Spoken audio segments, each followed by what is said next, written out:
Welcome back to Chow Time Pods. Your host, Red, and video today from Alexander Grace. Please don't catcall me unless you're attractive. Unless you're a 7, 8, 9, or 10. If you're a 10, you're probably not catcalling.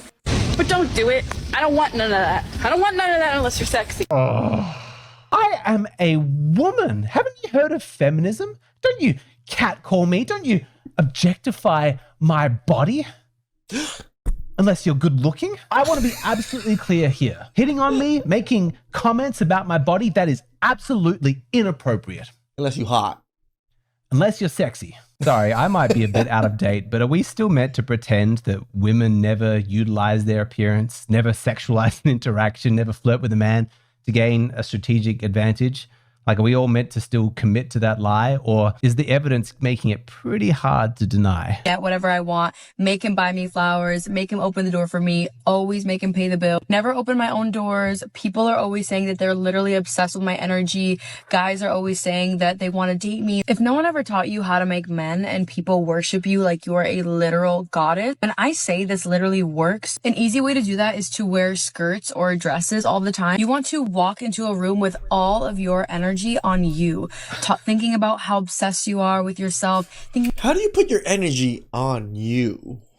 about how amazing your life is, thinking about how beautiful you look. You want to envision yourself as literal royalty, because people give princess treatment to people who are special, people who are royal. Women who are in their feminine energy always talk about what they would like, what would please them, and that basically tells other people what to do. Constantly talk about what you want, because that's what tells everybody else what to do.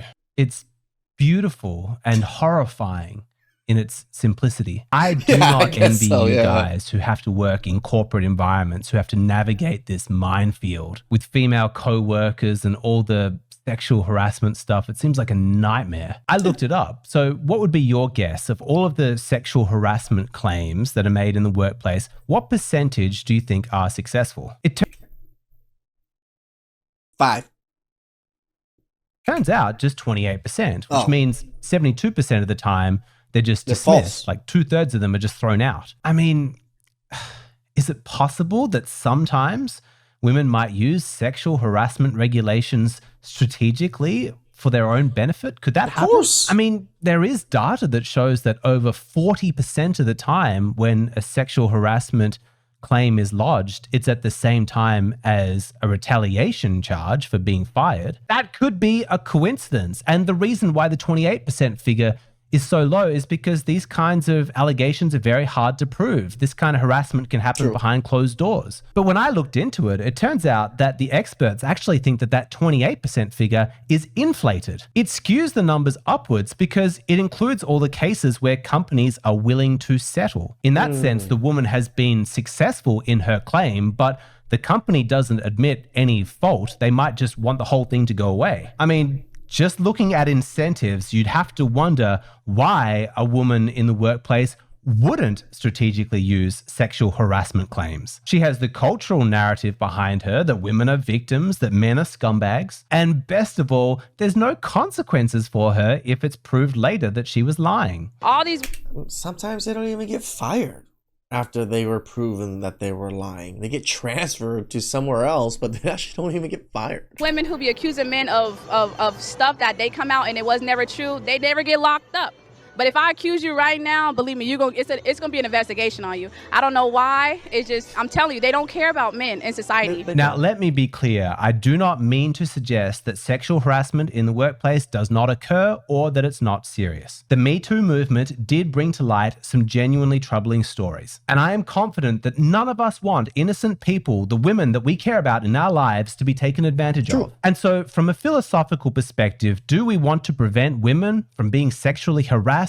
Of course. And so women had their moment in the culture and on social media with Me Too, bringing to light the fact that current sexual harassment regulations are not protecting women. And I'm on board. I completely agree with that. But here's the really interesting question that nobody's asking, which is that if we admit that the current system does not work, that it's not protecting women, then why don't we change it? These laws, these regulations have been in place since the 70s. They're clearly not working. The problem has not been solved, so why do we keep trying the exact same thing? Why isn't there an appetite to reform these rules? Because it gives women the strategic advantage, and they're not going to vote against it. Why are women so protective of sexual harassment laws that they themselves admit do not work? The short answer is power, leverage, and pride. Refusing to admit that doing things men's way is better. The long answer is the rest of this video, so keep watching because this one's fascinating. Because of the whole Me Too movement, it's so easy for women to fall back on that as an excuse. It's not necessarily that they shouldn't be held accountable for their own actions. It's more so that the media's made it really easy for them to use it as a scapegoat. Okay, Correct. Here's what you need to My girl. understand. This is the crux of the whole issue. Sexual harassment regulations are not clear. They are vague, they are ambiguous, they are subjective, they are feminine, and that is by design. If the regulations were masculine, there would be no confusion. The regulations would be clear. You can't say these words, you can't ask these questions, you can't touch these body parts. If you do, here are the guaranteed consequences. Absolute clarity, black and white, enforceable Rules. by the judicial system. Solid Sounds rules. good, right? Except women didn't want that. They didn't want there to be objective rules. They wanted there to be regulations based on their subjective experience. Not a case of, did he cross the line, but did I feel like he crossed the line? Did he make me Changed it from objective truths to feelings. uncomfortable? Now, that can be confusing when what is and is not harassment can change so quickly based on which man is doing the behavior. But as a protective impulse, I can actually understand it. Truly, she doesn't want her feelings to be dismissed, as though that's not relevant evidence. She goes to HR and she says, he's staring at me. The way he's looking at me just makes me so uncomfortable. And the guy might genuinely be a scumbag. But the HR person who's just working to the letter of the law says there's nothing we can do. It's not against the rules to look at people. Women were scared of that happening, and so they created an architecture of regulations that were based around their feelings. Her subjective experience, that was what was placed front and center. But women did not think this through. Accusations of sexual harassment are very serious. When we remove objective criteria as the only admissible evidence, we should not be surprised when toxic women take advantage of the ambiguity. There's too much upside and too little downside. Just following the What downside, Alex? They don't have a downside. incentives, this was inevitable. And you know who isn't surprised?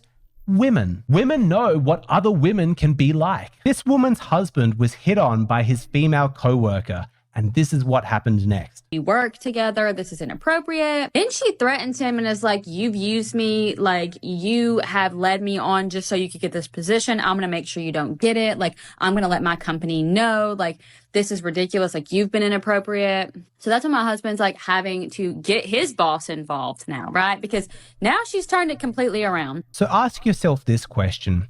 How is a situation like this going to get resolved? When it's a he said, she said, is there going to be a careful weighing of the facts? Is there going to be a diligent application of due process? No chance. In a system that is built on ambiguity and subjective interpretation, it's never going to be about truth.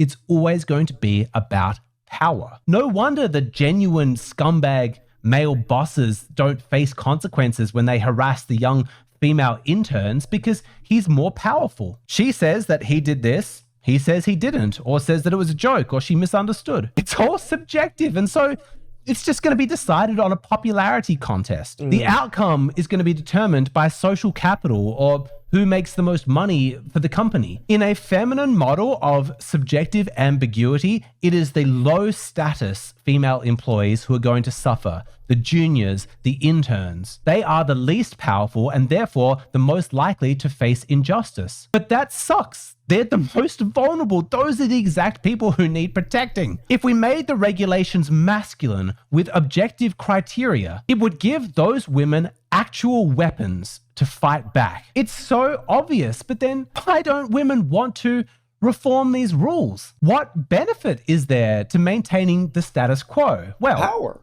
think about how typical men, just innocent, average, normal men, have to act when these are the regulations that governs workplace interactions. Be careful, watch your wording, because sexual harassment, being in HR, sexual harassment is a very big thing, and it doesn't matter how you perceive it, but others. So you really, really have to watch your wording. What better way to entrench your power and to get ahead as a woman than to make sure that all of the men around you are constantly having to walk on eggshells? What power, what leverage that gives you. The truth is that even though the current system is obviously at the expense of genuine victims of sexual harassment, it brings huge benefits to powerful women, women who are already at manager plus level, ambitious women, women who have no issue lying and manipulating to get ahead. They love the vagueness of the current system. It gives them an extraordinary tactical advantage because not knowing exactly what the rules are or where exactly the line is that he's not allowed to cross, that forces every single man to constantly be on edge, to second guess himself and show extreme deference to how a woman feels, how she perceives his behavior. This is very true, right? It's pretty much critiquing male behavior through false allegations. But realistically, this is not sustainable. I know that it's an accurate reflection of the current cultural moment that we live in, where we just worship the ground that women walk upon. But in the long term, how can we realistically expect men to continue to work in these vague circumstances with this threat, this danger looming over their heads? If men don't hire women, do I think that's okay? Yeah, just for the reason that they're women. Fine. Like, if every single male CEO didn't hire a woman, yeah, like, I'm fine with it. Would you like it? Would you say that you like it? I'm curious. I think that if... what do you think is positive for society? Yeah, so I think if it could be demonstrated that the risk is highly mitigated somehow through some set course of laws or values, and now suddenly women don't pose more of a risk towards men in the workplace who happen to be their superiors, then I would be fine with it. But since that is not the case, I have no problem with men selecting who they want to hire and who they don't want to hire. And by the way, who the hell is anybody to tell anybody who they need to hire for their business anyway? It's none of your damn business. It's literally none of your damn... Just like our donut shop, no one tells us what to hire. We hire women to be at the front, and we hire male bakers because it's a very physical, strenuous job. We've never had a female baker because it's not really a female job. Again, you're working night shift. You're dealing with very heavy material, flour, constantly cutting and frying things. So it's not really a feminine job. But all of our cousins that are women, they all take care of the shop. They all interact with the customers. They grab, put box donuts for them. It works out very well. That's what they're good at. We're going to put women what they're good at. And if we don't need women in the back making donuts, then we're not going to hire women in the back to make donuts. It doesn't make sense. Damn business. If a man says, I don't want to hire any women just because they're women, why the hell is that any of your business?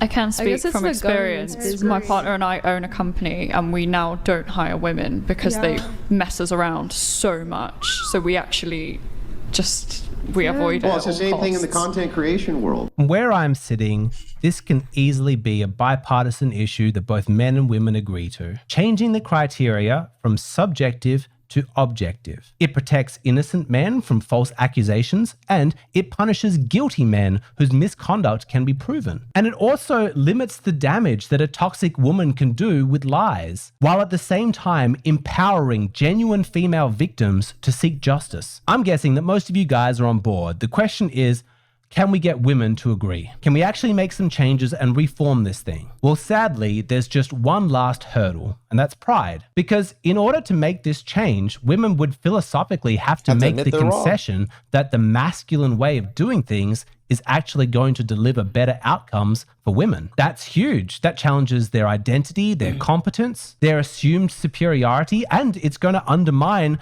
the double standards that exist that give them the privileges that they enjoy. There will be a knock-on effect that would diminish female power, and that's why they don't like it. But why would it imply all of those things? How exactly would this unfold? What are the philosophical implications? That's what I want to spend the rest of this video talking about. Again, guys, I love Alex. If you guys really want to support him, go to his Patreon and you watch the rest of the video, because he leaves only a small portion on the YouTube. Then he has a whole bigger portion that goes more in depth into what you might actually want to learn about or talk about or listen to.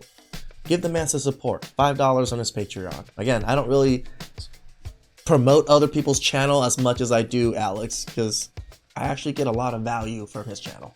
Please like, subscribe, comment down below. I really appreciate that, and catch you guys next time. Ciao.